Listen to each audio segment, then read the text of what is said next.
Hello friends মোৰ চেনেলৰ নতুন এটা ভিডিঅ'লৈ আপোনালোক সকলোকে আকৌ এবাৰ স্বাগতম জনাইছো। আজি এটা কুৰ্তি ডিজাইন কৰিবলৈ ওলাইছিলো আৰু কুৰ্তিটোত প্ৰথমতে কুৰ্তিটো একেবাৰে ৰেডি হৈ আছে মানে সিলোৱা মিলোৱা হৈ আছে। তাৰ ওপৰত মই ধুনিয়াকে এনেকুৱাকে ডিজাইনটো মই ড্ৰ কৰি ললো। তাৰ পাছত মই লাহে লাহে আপোনালোকক দেখাই যাম গুটি ডিজাইনটো মই কেনেকৈ কৰো। এইটো যেটো ষ্টিচ মই ব্লু কালাৰেৰে পাটকিটাৰ ঠাৰি কিটাৰত মই কৰি আছো হেতু বেক ষ্টিচ বুলি কয়। এইটো ঠাৰি চাৰি বনাবৰ কাৰণে বিশেষ বহুত ধুনিয়া সুবিধাজনক হৈ যায় বা কিবা সিন দিবলৈ ঠাৰি বনাবলৈ এইবোৰ কৰিবৰ কাৰণে মানে বেক ষ্টিচটো ইউজ কৰিলে ভাল হয়। এতিয়া মই পাটটো বনাম পাটটো যেহেতুকে অকমান সোনকালে হবৰ কাৰণে মই বনাইছো গতিকে পাটটোত মই দুডলীয়াকে সুতাডাল লৈছো গ্ৰীন কালাৰত আৰু এইটো সাগে ফিশ বোন ষ্টিচ বুলি কয় মই কনফাৰ্ম নহয় মই পাহৰি গলো ফিশ বোন বুলি কয় সাগে এইটো জিমান মানে আমি কৰি থাকিম হাতৰ জিমান আমি স্পিডটো বা হাতৰ কৰাৰ নিপুণতাটো জিমানে হ'ব হিমানে পাটটো দেখিবলৈ ধুনিয়া হ'ব। এটো জিমান কৰা যায় হিমানে মানে বেছি ইনহ্যান্স হৈ আহি থাকে কামটো। এনেকুৱাকে মই এই ডিজাইনটোত জিমানখিনি পাট আছে গুটেখিনিকে এইটো ডিজাইন মই কৰিম।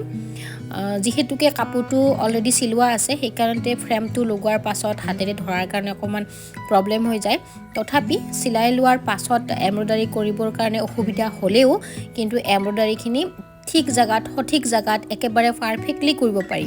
সেই কাৰণে মই বেয়া নাপাও বাৰু সিলোৱাৰ পিছতো এমব্ৰইডাৰী কৰিবৰ কাৰণে। এতিয়া মোৰ হৈ গল পাটখিনি গুটেই হৈ গল ঠাৰিখিনিও হৈ গল। এতিয়া ইয়াতে এটা গুজৰাটী ষ্টিচ এটা আছে যেটো মই কৰিম। গুজৰাটীটো মই পিংক কালাৰত কৰিম। ইয়াতে মই ব্লু গ্ৰীন পিংক ৰেড আৰু ইয়েলো কালাৰ দি ইউজ কৰিম আৰু এনেও হোৱাইটত যিকোনো কালাৰে দিয়ে মানে ভাল লাগে। আপোনালোকে নিজৰ সুবিধা মতে যিকোনো কালাৰ চকু মুজি ইউজ কৰিব পাৰে। বহুত ধুনিয়া লাগে হোৱাইটত যিকোনো কালাৰ ধুনিয়াকে মেচ হৈ যায়। এনেকুৱাকে মই এতিয়া গুজৰাটী ষ্টিচটো কমপ্লিট কৰিম। তাৰ পাছত মই যেহেতুকে গুজৰাটী ষ্টিচটো বহুত ভাল পাওঁ পাৰ্সনেলি আপোনালোকে কেনেকুৱা পায় জনাবচোন। সেই কাৰণে মই মানে সকলোবোৰ ডিজাইনতে মানে গুজৰাটী ষ্টিচটো বিচাৰি ফুৰো। মই এইটো ডিজাইন বহুত ভাল পাওঁ আৰু দেখিবলৈও ধুনিয়া লাগে গুজৰাটী এটা কৰি দিলে। এনেকুৱাকে মই এতিয়া গুজৰাটীটো কমপ্লিট কৰিম। অলৰেডি মই আপোনালোকক এই কুৰ্তাটো বনাই এটা শৰ্ট ভিডিও আপোনালোকৰ আগত শ্বেয়াৰ কৰিছো। আপোনালোকে কেনেকুৱা পাইছে হয়তো জনোৱা নাই কিন্তু এইটো ভিডিওৰ তলত জনাই দিব কুৰ্তিটো আপোনালোকৰ কেনেকুৱা লাগিছে। আৰু যদি আপোনালোক কাৰোবাক যদি মোৰ ফালৰ পৰা কৰা কিবা কাপোৰ বা ডিজাইন বা কুৰ্তি বা যিকোনো ধৰণৰ মই যি বনাও যদি লাগে আপোনালোকে মোক কন্টেক্ট কৰিব পাৰিব। মোৰ ডেসক্ৰিপচন বক্সত মোৰ ফেসবুকৰ মানে পেজৰ যেটো লিংকটো হেতু ফেসবুকৰ পেজটোত আছে ট্ৰেন্ডি পুপা বুলি আৰু ইনষ্টাগ্ৰামতো trendy_pupa বুলি আছে। হেতুত আপোনালোকে মোক ইনষ্টাগ্ৰামতে হোক বা ফেসবুক পেজতে হোক আপোনালোকে মোক মেসেজ কৰি ল'ব পাৰিব।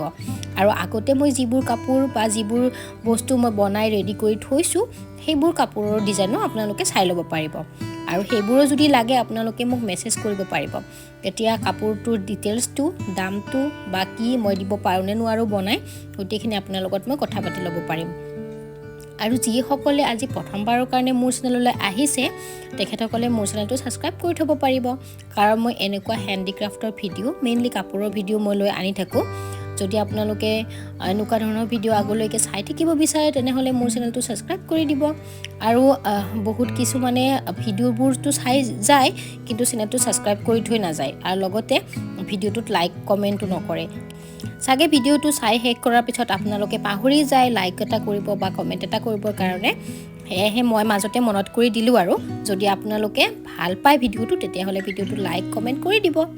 এতিয়া মই গোটেই ডিজাইনটো বনাই আপোনালোকক দেখুৱা নাই যি বাকি আছে সেইখিনি এতিয়া মই কৰি দেখুৱাম। কাৰণ গোটেই ডিজাইনটো কৰি দেখাবৰ কাৰণে বহুত টাইম লাগি যায়।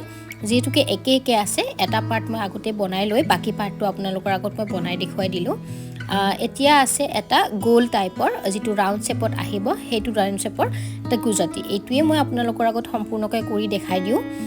কাৰণ গোটেইখিনিটো আপোনালোকক পাটটো কেনেকুৱাকে বনাব লাগে ঠাৰিটো কেনেকুৱাকে বনালো গোটেইখিনি আপোনালোকৰ আগত মই শ্বেয়াৰ কৰি দিলো।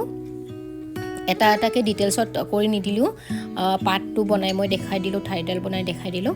এতিয়া এই গোল টাইপৰ যিটো হ'ব ৰাউণ্ড শ্বেপৰ সেইটো গুজৰাটীটো মই আপোনালোকৰ আগত সম্পূৰ্ণকৈ কৰি দেখুৱাই দিওঁ। এতিয়া এইটো মই পিংক কালাৰত কৰিছোঁ আৰু মাজতে মই সেই মীনা কৰা টাইপত মাজতে মই বেলেগ কালাৰ ইউজ নকৰোঁ। আগৰ যিকেইটা ৰাউণ্ড শ্বেপৰ গুজৰাটী আছিল তাত মই মাজতে ব্লু কালাৰটো দিছোঁ আৰু চাৰিওপিনে মই য়েলো কালাৰটো কৰিছোঁ, কিন্তু এইটোত মই সম্পূৰ্ণৰূপে পিংক কালাৰেদিয়ে মই কমপ্লিট কৰি যাম। গুজৰাটী ষ্টিচটো কেনেকৈ কৰিব লাগে তাৰ ভিডিঅ' ইউটিউবত যথেষ্টখিনি আছে, যদি আপোনালোকে চাব বিচাৰে তেতিয়াহ'লে চাই ল'ব পাৰিব কেনেকুৱাকৈ বনায়। প্ৰথমতে বহুত ডাঙৰ গুজৰাটী ষ্টিচ এটা কেনেকৈ বনায় সেইটো চোৱাতকৈ প্ৰথমতে ছিংগল ঘৰৰ গুজৰাটী এটা কেনেকৈ বনায় সেইটো আপোনালোকে চালে মই ভাবোঁ সোনকালে সুবিধাটো হ'ব, কাৰণ ছিংগল ঘৰৰ গুজৰাটীটো যেনেকুৱা হয় বিশাল আকৃতিৰ গুজৰাটী ষ্টিচ এটাও প্ৰায় তেনেকুৱা মেথডতে বনা যায়, টেকনিকটো একেটাই। আৰু এতিয়া হৈ গ'ল মোৰ কুৰ্তিটো ৰেডি। গোটেই সম্পূৰ্ণ লুকটো মই আপোনালোকৰ আগত এতিয়া মই পিন্ধাই দেখাই দিছোঁ। এইটোৱে হৈছে কুৰ্তিটোৰ সম্পূৰ্ণ লুকটো। কেনেকুৱা লাগিছে জনাবলৈ একেবাৰে নাপাহৰিব। ডিজাইনটো একেবাৰে ডাঙৰ হৈছে আৰু একেবাৰে তললৈকে পেটৰ সমানলৈকেই ডিজাইনটো আহি যাব। এইটো হৈছে কুৰ্তিটোৰ একেবাৰে সম্পূৰ্ণ ফাইনেল লুকটো। আশা কৰিছোঁ আপোনালোকে ভাল পাইছে, জনাবৰ কাৰণে একেবাৰে নাপাহৰিব, কাৰণ আপোনালোকৰ কমেণ্ট পঢ়িবৰ কাৰণে মই যথেষ্ট এক্সাইটেড হৈ থাকোঁ আৰু মোৰ যথেষ্ট উৎসাহো মই পাওঁ আপোনালোকে কমেণ্ট কৰি। আজিলৈ তেনেহ'লে ইমানখিনিয়ে, লগ পাম আকৌ এটা নতুন ভিডিঅ'ত, তেতিয়ালৈকে বাই।